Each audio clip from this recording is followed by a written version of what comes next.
이사야 66장 마지막 장 요절 말씀 통하여 은혜를 나누기 원합니다. 이사야 66장 1절에 우리 주 하나님 말씀하시기를 하늘은 나의 보좌요 땅은 나의 발등상이니 너희가 나를 위하여 무슨 집을 지을 수 있겠느냐 내 처소를 너희가 만들 수 있겠느냐. 주님께서도 이 말씀을 인용해서 우리 주 하나님의 보좌는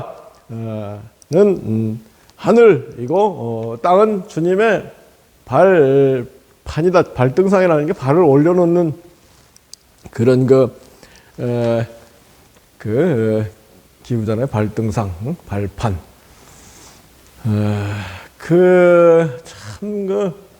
이 중요한 말씀 아니겠어요? 하늘은 우리 주 하나님의 보좌요. 아멘이죠.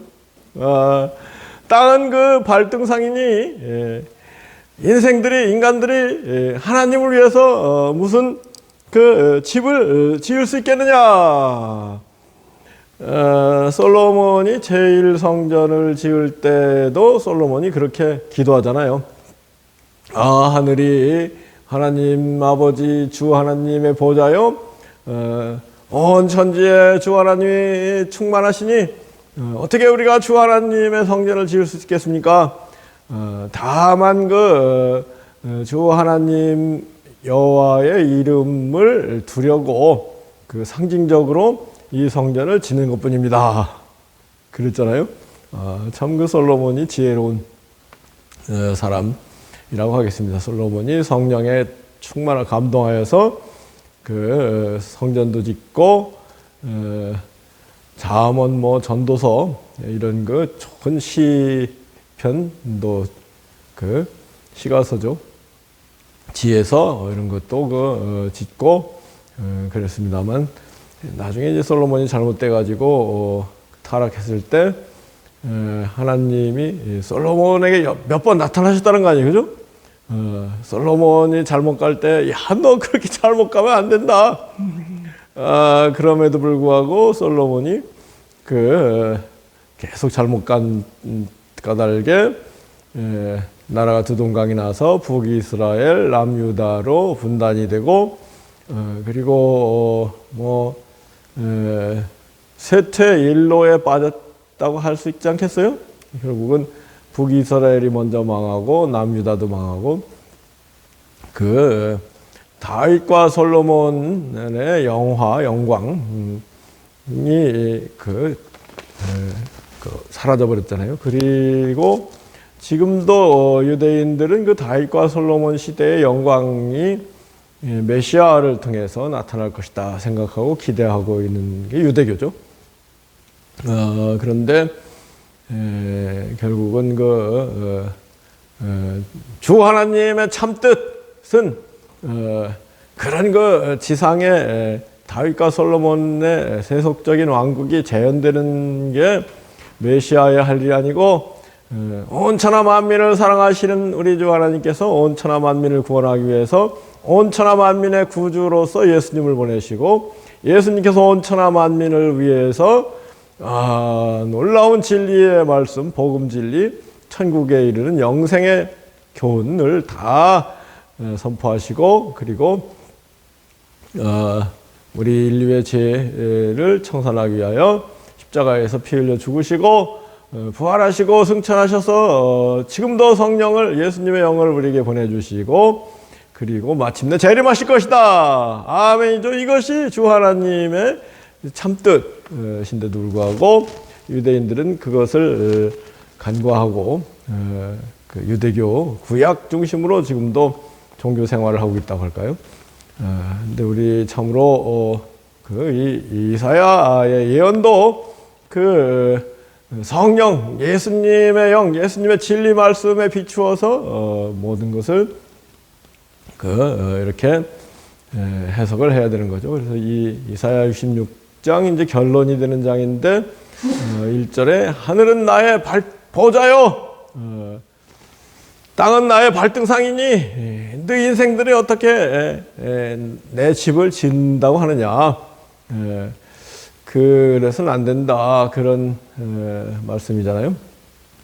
첫째는 참이 놀라운 그 세상이잖아요. 지구.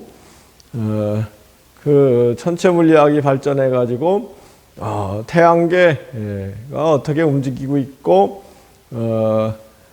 그 지구형 행성, 수금지화 이 4개 행성이 지구형 행성이라고 하더라고요. 그리고 목토, 천해명 이 밖에 있는 행성들이 그 이제 목성형 행성 뭐 이렇게 구분을 하는데 여하튼 태양계 가운데 지구만이 이런 생물체 그 중에서 인생들이 살 수 있다. 오늘 오후에도 아르테미스 호인가요? 그 달 왕복선을 쏜다고 그러던데, 옛날에 사람들이 달 바라보면서, 개수나무 토끼 한 마리 달에 토끼 한 마리가 사는가? 그랬었는데, 벌써 달의 정체는 샅샅이 밝혀졌고 뿐만 아니라 지구와 쌍둥이 행성이 금성이랍니다. 금성의 크기, 질량 이런 게 아주 지구하고 비슷하다는 거죠. 그래서 굉장히 기대를 했는데 그래서 이 금성이 그래서 이제 탐사선을 보냈죠. 그랬더니 금성에는 가스가 폭발하고 온도가 어마어마하게 높아가지고 생지옥이더라. 금성이 지옥이더라. 지옥이 따로 없더라. 우리 죄진 사람들 금성으로 가는 거 아닌가요? 펄펄 끓는 불행성이 금성이더라. 수성 또 있고 그러지 않습니까? 수성이 제일 가까운데 수성은 놀랍게도 대기가 거의 없어서 그냥 딱딱한 암석만 있는데 수성이 태양 제일 가까이서 돌고 있잖아요. 수성은 자전을 하는데 자전을 해서 태양을 바라보고 있을 때는 온도가 300도까지 올라가는데 그 반대쪽은 영하 200도까지 내려간다고 그래요. 그 공기가 없으니까 태양이 떠오르면 태양을 받는 쪽은 수성이 태양 가까우니까 이글이글 타오르고 그러다가 태양 광선이 비추자는 밤이 한밤중이 되면 어마어마하게 추워가지고 영하 200도까지 되는 공기가 순환을 해야 적당히 온도가 유지되는 건데 그 다음에 이제 화성은 이제 굉장한 탐사가 이루어졌잖아요. 지구와 화성 사이의 거리가 약 8천만 킬로, 태양과 지구 사이의 거리가 1억 5천만 킬로잖아요. 그걸 1AU라고 하는데 그 절반 정도, 그러니까 화성이 상당히 멀리 떨어져 있는 거예요. 8천만 킬로. 우주선이 가는데 6달 걸린다는 거 아니에요? 로켓가.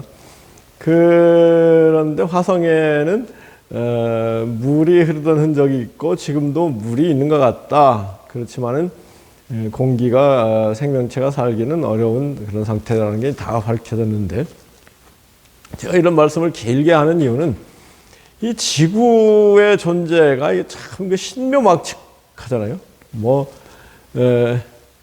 신묘막측하자는 게 어디 있습니까? 다 신묘막측한데, 지구의 존재에 대해서 우리가 생각하면 생각할수록, 더 참이 놀라운 그런 세계에 우리가 살고 있는데요. 정말 하나님이 천지에 충만하다. 이게 시편 기자의 선언이잖아요. 하나님의 영이 천지에 충만하다.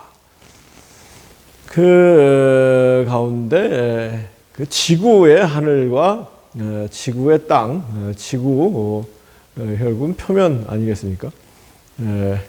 하나님의 영이 충만하다. 하나님의 영은 생명의 영이어서 그 결국은 하늘의 공중에 막 새들이 날고 살고 있고, 지상에는 막 동식물이 살고 있고, 또 바다에는 막 어마어마한 물고기들이 살고 있고, 정말 놀라워요. 종의 다양성이라고 하는가요? 생명체가 얼마나 다양한지 말로 다 할 수 없다고 하겠습니다. 그런데 이러한 지구형 행성이 천체 가운데 있을 것이다 생각해가지고 여러 어마어마한 망원경을 통해서 허블 망원경도 우주 공간에서 어울려서 지구의 공기에 방해를 받지 않고 허블 망원경으로 우주를 들여다봤더니 은하계가 수천억 개더라. 은하계. 지구 태양계가 속해 있는 은하계만, 갤럭시만 은하계인 줄 알았는데 그렇지 않고 은하계 자체가 수천억 개더라. 그리고 지금은 또 제임스 웹 망원경이라 가지고 이거는 허블 망원경보다 더 우주 항공간의 달보다도 더 높이 쐈죠 아마. 거기에서 이제 제임스 웹 망원경이 주로 울트라레드인가요? 적외선을 통해서 우주를 관찰하는, 지금 벌써 제임스 웹 망원경에서 사진을 보내고 있잖아요. 더 놀라운 일들이 밝혀지고 있는데, 그러면서 지구형 행성을 찾고 있는 거죠. 먼저 은하계도 태양과 같은 별들, 스타, 항성이 수천억 개가 있다, 2천억 개가 있다. 그 항성마다 행성을 거느리고, 행성은 또 의성을 거느리고, 이게 은하계의 모습인데요. 그런 은하계 갤럭시가 또 수천억 개 있다. 그러니 그 가운데 지구형 행성, 지구처럼 생명체가 존재할 수 있는 행성이 분명히 있을 것이다. 확률적으로도 분명히 있지 않겠어요? 그런데 사람들이 외계인 ET, Extraterrestrial Being이 있느냐 없느냐 그런데 분명히 있지요. 분명히 있는데 문제는 이제 너무 멀리 떨어져 있기 때문에 우리가 지구와 같은 행성을 발견했다고 하더라도 그게 무슨 의미가 있겠습니까? 우리 거기 갈 수도, 가장 가까운 태양과 가장 가까운 항성이라고 하는 센타우루스인가요? 그것도 4광년 거리에 떨어져 있다는 거 아니에요? 4광년이면 태양 빛이 초속 30만 킬로로 4년 동안 가야 가장 가까운 항성이 있다는 건데, 어마어마한 우주죠. 그런데 우리가 이 전체 우주의 별들, 이런 수많은 은하계와 수많은 별들을 놓고 볼 때에 태양과 같은 항성들이 어마어마하게 있지만은 그 거리가 또 어마어마하게 떨어져 있기 때문에, 안 그렇겠어요? 떨어져 있어야 또 서로 충돌이 안 일어나고 서로 이게 존재할 수 있는 거죠. 만약에 태양과 가까운 항성이 태양이 또 하나 있다 해봐요. 그럼 이게 복잡한 문제가 생기지 않겠습니까? 태양이 존재할 수 있고 지구가 존재할 수 있는 확률은 거의 뭐 무한대분의 1 정도로 그런 그 존재로 지구가 존재하는 것이죠. 근데 이제 하여튼 틀림없이 ET 외계인이 존재하는 행성은 있을 것이다. 그리고 거리가 너무 멀리 떨어져 있기 때문에 과학적으로 인간적으로는 교통할 수 없다. 단지 이제 뭐 이런 어마어마한 망원경 통해서 확인을 하려고 하는 것뿐이죠. 그런데 과연 그러면 이 지구에 존재하는 이 정말 신묘막측한 생명체들, 우리 각 사람도 신묘막측하잖아요. 각 사람을 들여다봐도 막 손톱이 막 자라고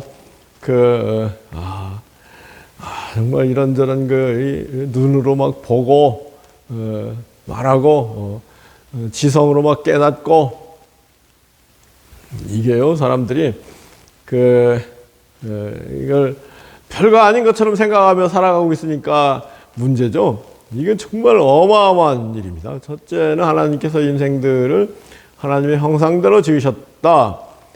그리고 인생으로 하여금 영혼을 사모하는 마음을 주시고 하나님을 알만하게 만들어셨다. 로마서 1장에서 하나님을 알만한 것이 모든 사람에게 보여져 있다. 이 우리 인간의 존재 자체가 이 어마어마한 이거 정말 얼마나 엄청난 존재인지 우리 주님께서 야 너희들 각 사람이 천하보다 귀한 거야 그러셨잖아요. 얼마나 우리가 귀한지를 깨닫고 그리고 주 하나님을 아버지로 모시고 찬양하고 주 하나님 뜻을 더 배우기 위해서 노력하고 성령 충만을 더 사모하고 그러면 그럴수록 더 큰 성령 충만이 주어지지 않겠어요?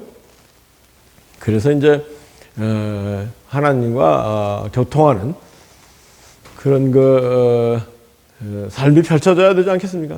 제가 기독교의 최고봉, 최고봉이라 할 것 없이 기독교라는 것은 기독교, 그리스도교, 메시아교, 성령교, 성령 기름 부음교, 성령 기름 부음이 임해서 하나님과 교통하는 하나님의 뜻을 깨닫고 하나님이 우리 아버지가 되셔서 우리 자녀들을 돌보시고 교통하시고 깨우쳐 주시고 인도하시고 보호하시고 모든 좋은 것을 부어주시는 그런 천상적인 신령한 그러한 삶을 성령 안에서 사는 것이 바로 기독교다. 아멘이죠.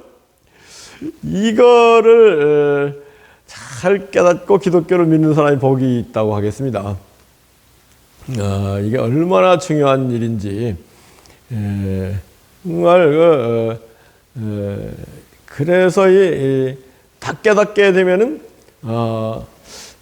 이 하늘이 하나님의 보좌요, 땅은 그 발등상이다. 하나님이 절대로 멀리 계시지 않다. 하늘 일반적으로 하늘 하면은 푸른 하늘, 해와 달과 별들이 빛나는 하늘, 그 맞죠? 그런 하늘, 푸른 하늘, 해와 달과 별들이 빛나는 우주 전체가 하나님의 보좌요. 그 땅은 하나님의 발등상이다. 그런데 하나님이 더 생생히 계신 곳이 이 지구다.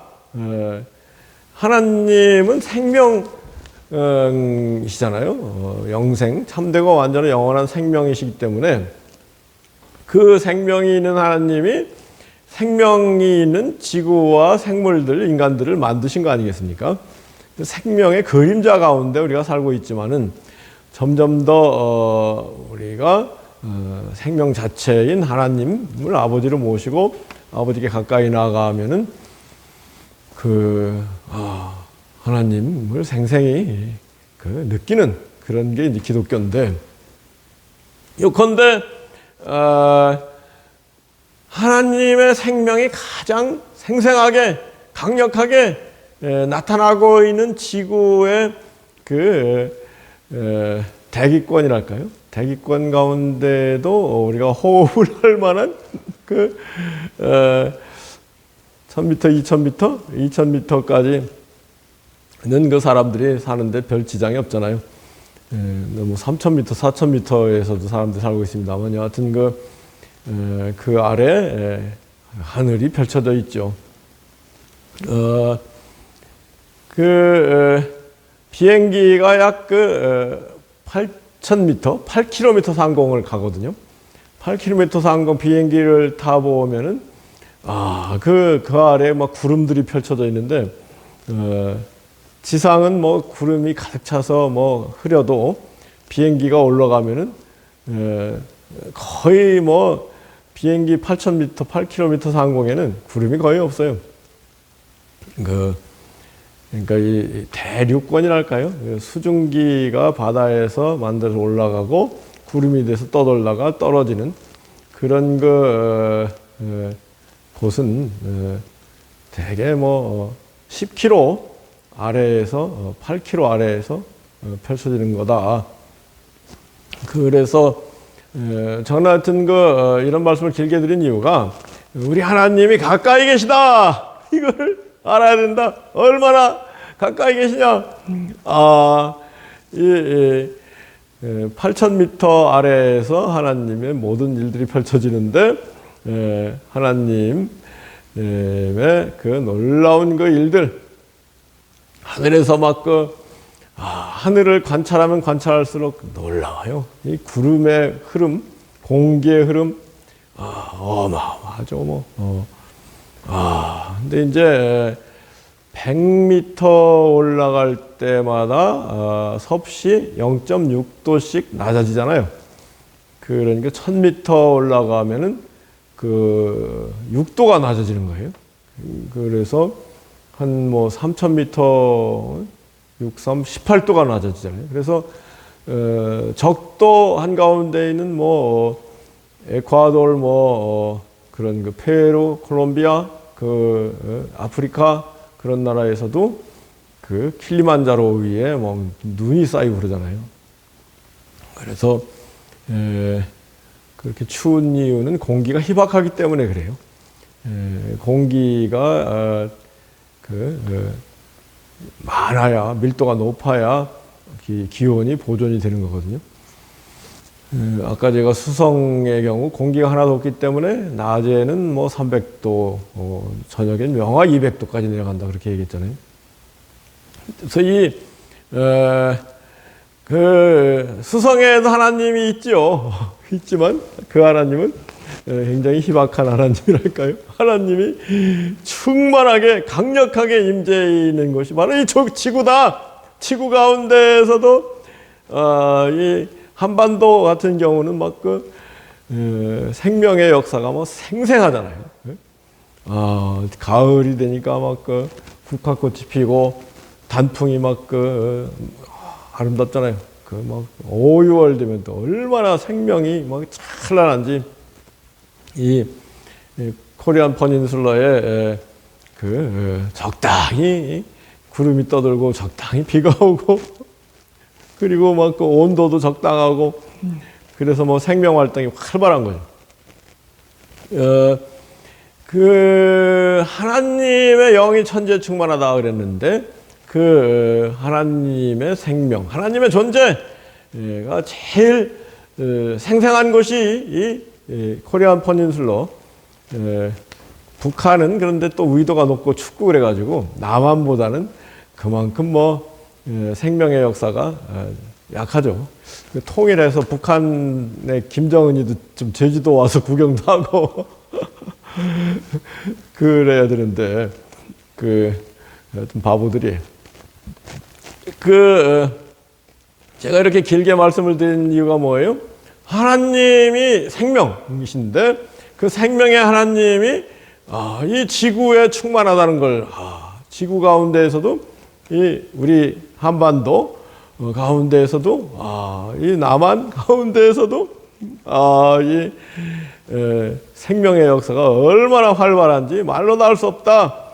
하나님의 그림자 생명이긴 하지만 그림자 생명도 어마어마하게 활발하게 존재하고 하나님께서 여러 가지 식물, 동식물 키워내셔가지고 우리의 양식을 주시고 그러시는 하나님이시다. 절대 하나님 멀리 계시지 않다. 그런데 이렇게 저렇게 제가 지금까지 살아온 걸 종합해 보면은 하나님은 지상 8km 아래에 그 중에서도 한 1000km 아래, 1000m 아래 제일 활발해요. 하나님이 지상 2-3,000m 구름 위에 그래서 이 하나님이 나타나실 때는 늘 구름과 함께 나타나시고 했잖아요. 그래서 이 하나님의 나타나심이 얼마나 우리 절대로 멀리 계시지 않다.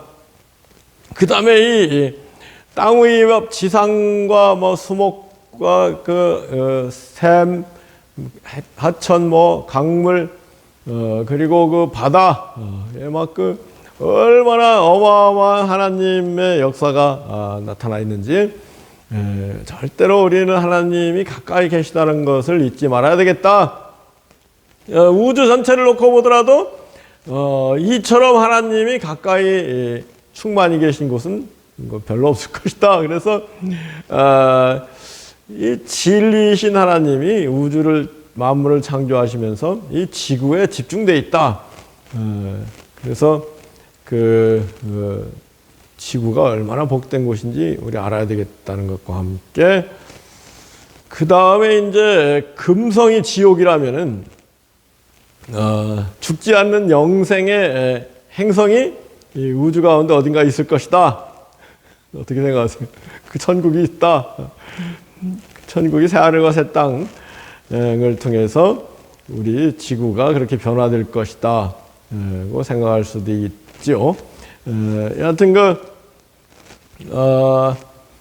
우리 천국, 생명으로 충만한 천국, 그야말로 생기가 넘치고 기쁨이 가득하기 때문에 이전 일이 기억날 필요도 없고 기억나지도 않는 그런 천국이 우리 앞에 다가오고 있다.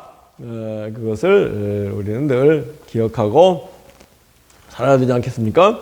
그러면서 이 솔로몬 시대 그 성전이 지어졌지만 느부갓네살이 와서 성전을 다 무너뜨리고 그 뒤에 이제 고레스 왕 때 느헤미야, 스룹바벨, 스가랴 이런 사람들이 와서 성전을 또 겨우겨우 제2성전을 지었습니다만 그걸 또 헤롯 대왕이 예수님 모시기 직전 한 40년 전에 다시 신축을 했잖아요. 40년 걸려서 신축을 어마어마한 헤롯 성전 제3성전인데 그게 또 예수님께서 예언하신 대로 돌 하나에 돌 하나도 남지 아니하리라 그 예언대로 무너져 버리고 없어지고 그 자리에 지금은 모스크가 있잖아요. 이슬람 성사원이 있는데 참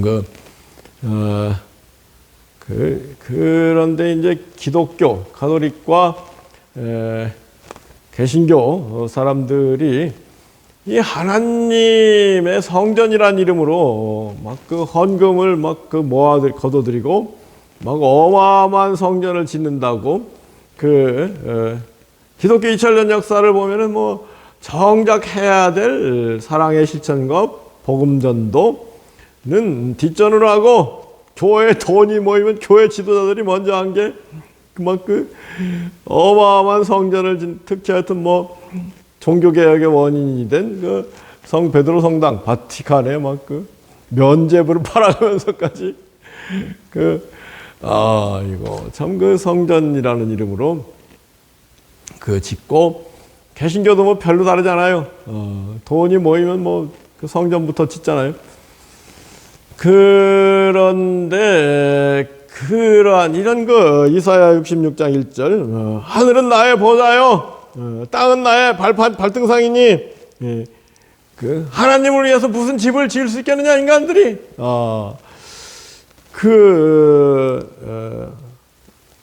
이러한 그 말씀을 참 그 중요시하게 생각하고, 우리 하나님의 참뜻은 사랑의 실천과 복음의 전도다.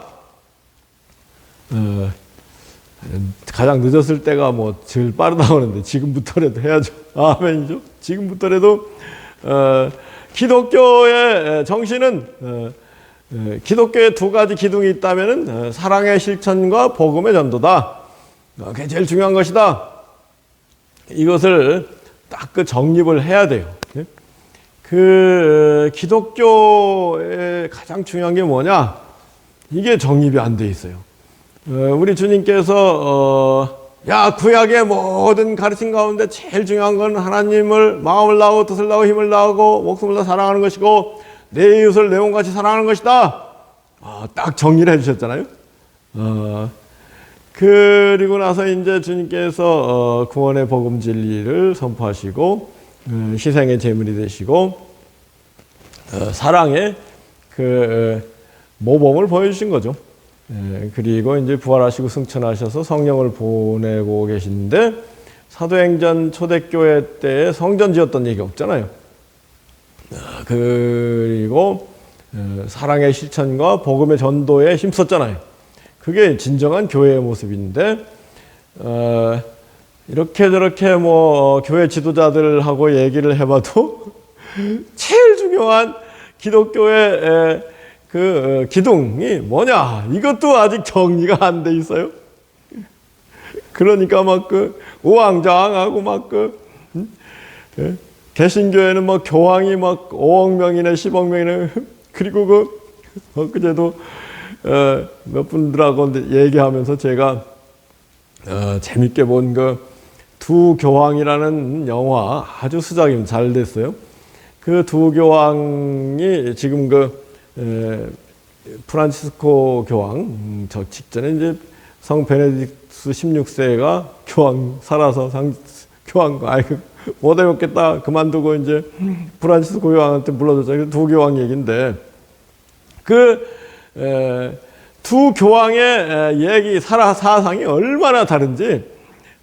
그리고 또 제가 이제 카톨릭 분들 이렇게 저렇게 뭐 신부님들 뭐 이렇게 만나서 얘기해봐도, 카톨릭도요, 그 교황이 하나, 형식적으로는 하나지만 실질적으로는 카톨릭이 20억 명이면 20억 명이 다 교황이야.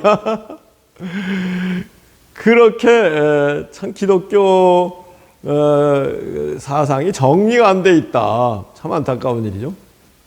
그래서 이 두 가지 그 기독교의 그 사랑의 실천과 복음 전도, 두 가지 기둥, 그리고 사랑의 실천이라는 건 뭐냐? 그걸 또 이제 5가지 정도로 그 정리를 해놔야 되지 않겠어요? 사랑의 실천이라는 거는